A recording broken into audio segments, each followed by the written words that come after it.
नमस्कार दोस्तों, junior added शिक्षक भर्ती पदों की संख्या को लेकर यहाँ पर जो भी जानकारी है, पद वृद्धि या फिर पदों में होगी कमी, सब्जेक्ट कॉम्बिनेशन, हज़ारों अभ्यर्थी बाहर, शासनादेश कटाव के साथ। तो यहाँ पर एडेड जूनियर शिक्षक भर्ती, जैसा कि आप देखेंगे, राजनीति उसमें जो है वो हो रही है और बहुत पहले से हो रही है। इसकी वजह है अधिकारियों का भर्ती में इतनी ज़्यादा ढिलाई दिखाना, और ये चीज़ें आप देखेंगे स्टार्टिंग से ही हो रहा है। पहले से ही अधिकारियों के द्वारा जैसे वो बिल्कुल इंटरेस्ट ही नहीं ले रहे हैं कि ये भर्ती पूरी की जाए।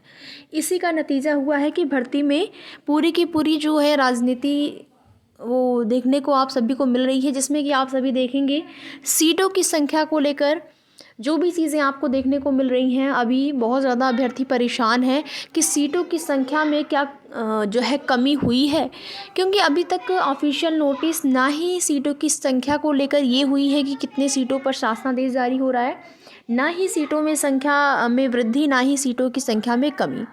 चूँकि आप देखेंगे कि विधानसभा जो सदन में जो है सीट वृद्धि के साथ साथ शासनादेश जल्द से जल्द जारी हो, इसके लिए मुद्दा उठाया गया और टाइम भी दे दिया गया है कि 31 मार्च तक इस भर्ती को कंप्लीट किया जाए।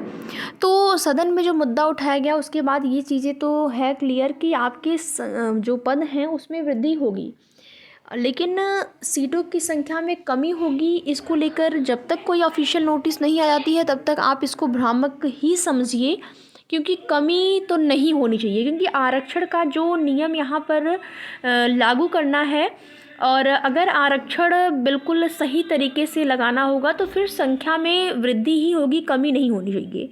अगर कमी होती है तो फिर बाद में वही है कि और भी समस्या भर्ती में हो सकती है। क्या कुछ होगा कोई नहीं बता सकता है।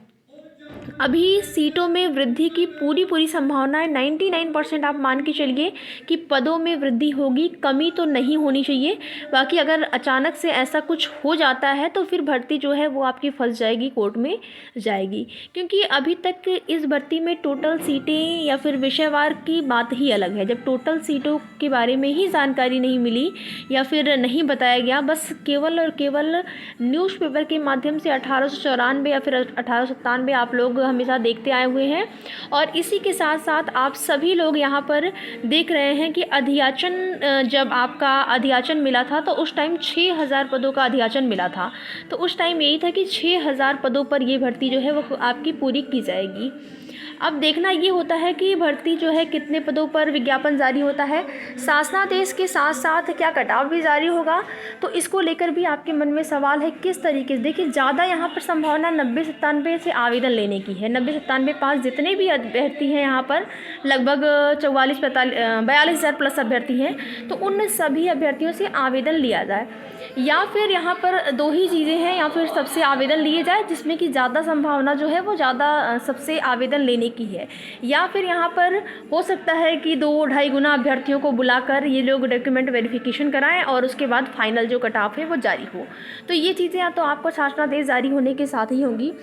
अब यहाँ पर देखिए, जो सब्जेक्ट कॉम्बिनेशन की बात है इस भर्ती में, उसको लेकर अभी तक आप देखेंगे बहुत ज़्यादा मुद्दा जो है नहीं उठाया गया है कि सब्जेक्ट कॉम्बिनेशन यहाँ पर होगा कि नहीं।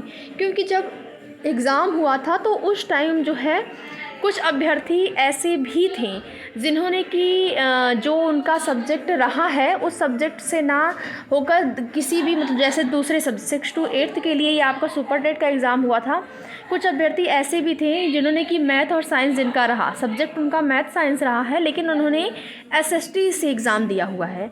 तो सब्जेक्ट कॉम्बिनेशन तो 100% देखा जाएगा। भले ही आप ये कह सकते हैं कि ये टीजीटी बीजीटी नहीं है कि सब्जेक्ट कॉम्बिनेशन देखा जाएगा, लेकिन सब्जेक्ट वाइज जब आपका एग्ज़ाम हुआ है तो सब्जेक्ट कॉम्बिनेशन 100% आपका होना चाहिए।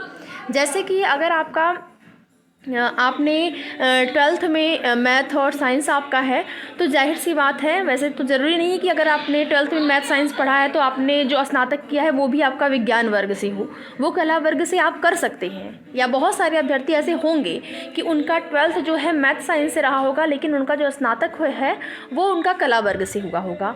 ठीक है, तो कम्बिनेशन जो देखा जाएगा वो क्या 12th और स्नातक स्तर पर ही देखा जाएगा, या फिर आगे यानी कि जैसे कि आप आपने स्नातक किया और स्नातक आपने विज्ञान वर्ग से किया है, ठीक है, आपने बीएससी किया हुआ है, विज्ञान आपका साइंस मैथ जो है आपका सब्जेक्ट है, तो उसी सब्जेक्ट से आपका सीटेट भी होना चाहिए। सीटेट में 6 to 8 के लिए आपका मैथ और साइंस सब्जेक्ट रहना चाहिए और सुपर टेट में भी आपका मैथ और साइंस से ही होना चाहिए सुपर टेट, ठीक है। यही आपका सब्जेक्ट कॉम्बिनेशन है। ऐसा नहीं है कि आपने यहाँ पर जैसे अगर आपने मैथ साइंस से स्नातक किया हुआ तो मैथ साइंस से आपका सीटेट भी होना चाहिए और सुपर टेट भी मैथ साइंस ही होना चाहिए।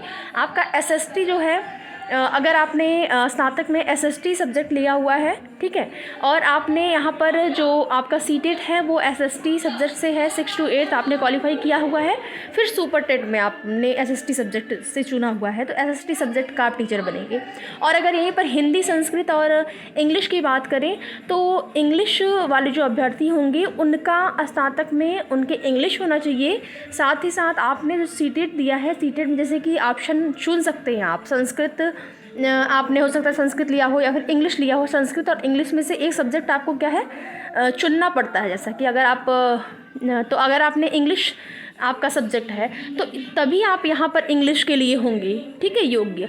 और अगर आपका संस्कृत सीटेट में है तब आप संस्कृत के लिए योग्य होंगे, संस्कृत का एग्ज़ाम दिए होंगे।